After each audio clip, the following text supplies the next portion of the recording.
नमस्कार। सीएए यानी नागरिकता संशोधन अधिनियम की अधिसूचना भले ही जारी हुई हो, पर कानून 5 साल पहले ही संसद में पारित हो चुका है। देश भर में हुए विरोध प्रदर्शन के चलते इसे अभी तक लागू नहीं किया गया था। सवाल उठ रहा है कि अचानक क्या ऐसी मजबूरी आ गई कि एन लोकसभा चुनाव से पहले इसे लागू किया जा रहा है। इसमें कोई दो राय नहीं हो सकती है कि सीएए लागू करने का एकमात्र कारण चुनावी लाभ लेने की कोशिश है। लेकिन लोकतंत्र में चुनाव जीतने के लिए अपने वोटर्स के किए गए वादे पूरा करना क्या अपराध माना जा सकता है?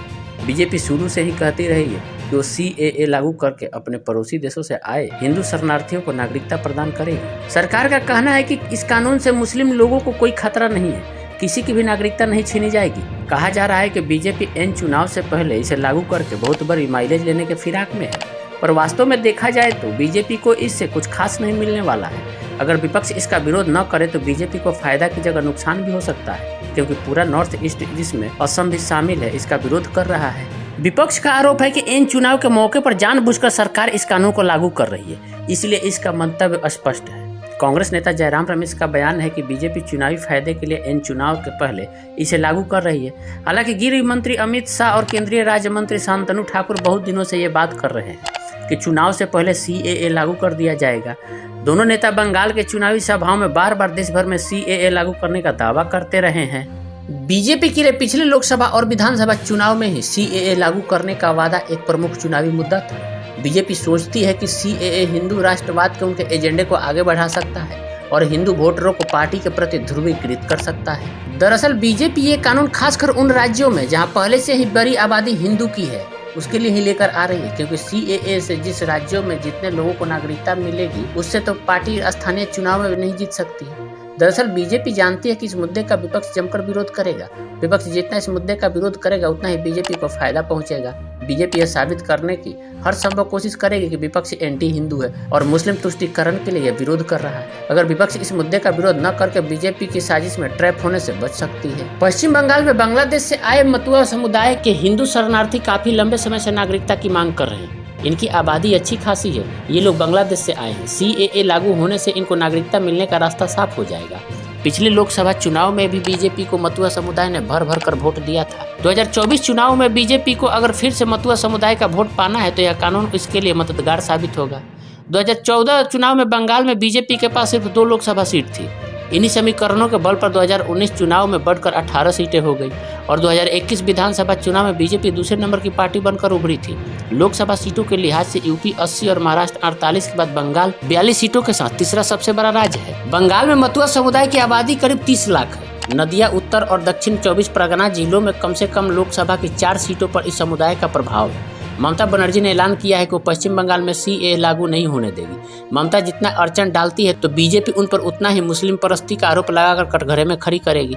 बीजेपी को बंगाल ही नहीं, पंजाब और दिल्ली में भी सिखों का भी समर्थन हासिल करने में मदद मिल सकती है। पाकिस्तान और अफगानिस्तान से बड़ी संख्या में सिख पलायन कर रहे हैं। उनमें बड़ी संख्या कनाडा और इंडिया में माइग्रेट करना चाहती है। देश भर में सीएए का विरोध का आधार यह है कि मुसलमानों को क्यों नहीं इसमें शामिल किया गया है, पर पूर्वोत्तर विरोध की अलग वजह है। पूर्वोत्तर में बांग्लादेश से आए अल्पसंख्यक हिंदुओं को नागरिकता मिलने से इन छोटे राज्यों में अलग तरह की समस्या उत्पन्न हो रही है। पूर्वोत्तर के मूल निवासियों का मानना है कि अरुणाचल प्रदेश, असम, मणिपुर, मेघालय, मिजोरम, नागालैंड और त्रिपुरा के मूल लोग सजातीय हैं। इनका खान पान और कल्चर काफ़ी हद तक मिलता है, लेकिन कुछ दशकों से यहाँ दूसरे देशों से अल्पसंख्यक समुदाय भी आकर बसने लगा।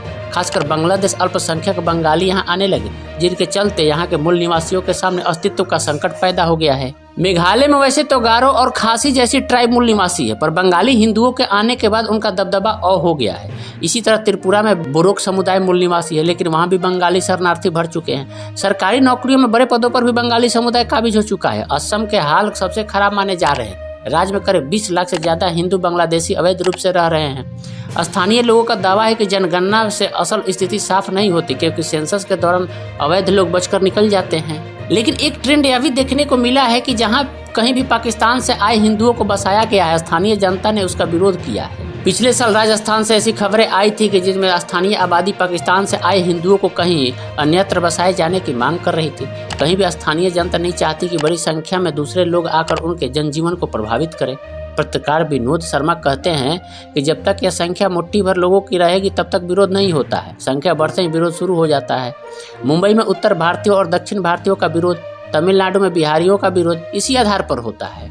तो कैसे कह सकते हैं कि ये CAA लागू होने से बीजेपी को 2024 के लोकसभा चुनाव में फायदा होगा? अगर विपक्षी दल इसको प्रचार प्रसार नहीं करता है और इसका विरोध नहीं करता है तो मुझे नहीं लगता कि बीजेपी को कोई इससे ज़्यादा फायदा होने वाला है। कहा जा रहा है कि CAA लागू होने से बीजेपी को बहुत बड़ा फायदा होने की उम्मीद है, पर यह एक तरह अति उत्साह में कही जाने वाली बात है। यह पूरी तरह गलत साबित भी हो सकती है। अब आने दीजिए समय पर देखिए क्या होता है क्या नहीं होता है।